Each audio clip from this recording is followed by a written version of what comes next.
Truth, the hurdle race. Have you ever watched athletes who jump over hurdles? Even when they stumble, they keep going, they keep running, yeah? Now here's the problem.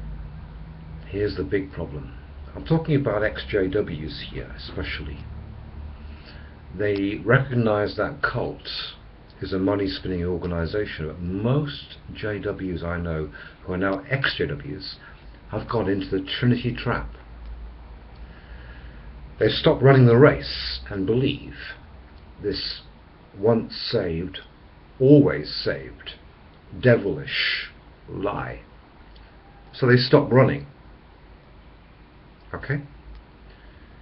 The Apostle Paul, if you read Philippians 3, he said, I don't believe I've received the reward yet, but there's one thing about it. I will stretch forward. Then his last letter to Timothy, 2 Timothy chapter 4, he said, now, at the end of my life, awaiting execution, is reserved for me, notice that point, reserved for me the crown of life which the Lord will give me in that day of resurrection. Now you talk to most Christians and ask where Paul and the apostles are, they'll tell you what? Oh, they're in heaven. Lie. Lie. John 6, the Messiah said he would resurrect people when? In the last day. In a twinkling of an eye. All these faithful men of old are in the grave, but so many people believe the lie. They've stopped running the race because they think, I accept Jesus, Jesus, Jesus. It's all done for me. I haven't got to run anymore. Peter said, the Messiah left you a model, Peter, to follow his steps closely. Matthew 24:13. He that endures to the end, that's the end of his life, or when Messiah returns, the Mashiach, is the one who will be saved. Now you go to this point. Even when people recognize the Trinity is BS, they are still stuck on this pre-existence thing. They go to Colossians chapter 1 about the firstborn. You need to read Psalm 89 verse 27. I'll repeat that. Psalm 89 verse 27. The Father says in verse 27, I will make him firstborn on the earth. The Messiah was a man, pure man, admittedly a special man, into whom the Father breathed the Ruach HaKodesh. 23 chromosomes from Mary and 23 chromosomes supernaturally put into a womb. Not God come down or an incarnate angel. The Father who made man, Adam, which means red, from the dust of the earth, do you not think he could raise a second Adam? In fact, the Messiah is called the second Adam, isn't he? Born in the line of David. So here you have the hurdle race. People stumble. They get comfortably numb because of this Jesus, Jesus thing. And they pray to Jesus, which is ridiculous. None of the apostles prayed to Jesus. There are two words in Hebrew for worship, shachar and ived. Can you worship a man? Yes, indeed. Moses prostrated himself on the ground to Jethro, his father-in-law, and worshipped him, shachar. But the Messiah spoke to the devil in Matthew 4, Luke 4, said this, you must worship Eved, the fatherland, serve the fatherland. You can worship a man. You can bow down in respect. In fact, the Japanese do this. They bow down to their fellow humans.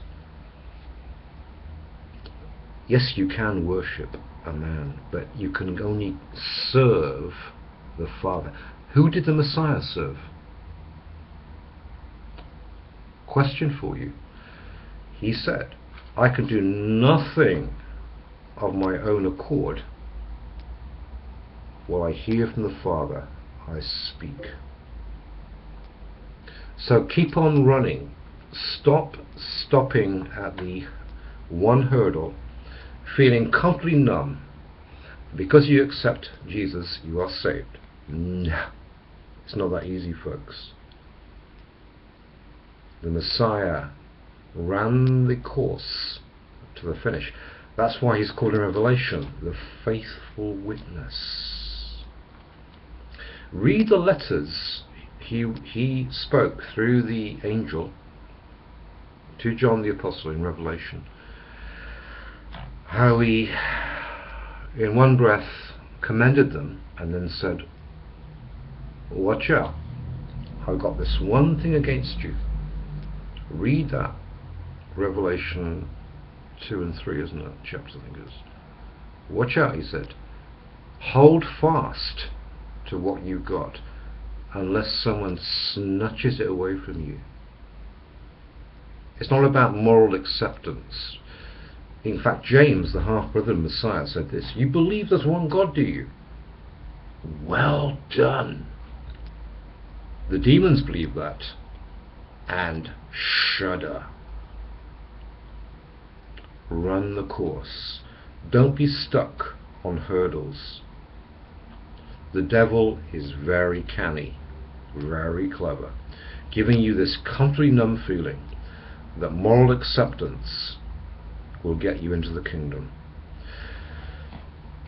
A man came to the Messiah and said, Lord, are those being saved few?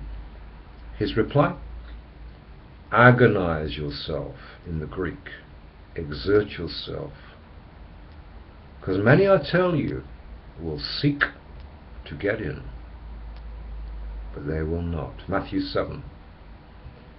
Many will say, Lord, Lord, didn't we do this in your name? And do that in your name? He will say, never knew you. Get away from me, you workers of iniquity, of sin, of lawlessness. Keep running. Don't stop at the hurdles. The Messiah was not pre-existent. That's a devilish lie. Never pre-existent. The man, even Pilate said, Ecce homo. He recognized, behold the man. If only I had Roman soldiers like this guy. 1 Timothy 2:5, written 30 years after the ascension of Messiah, Paul said this, there's one God, one mediator between God and mankind, the man, Messiah. Shalom. Keep running. Don't stop at the hurdles.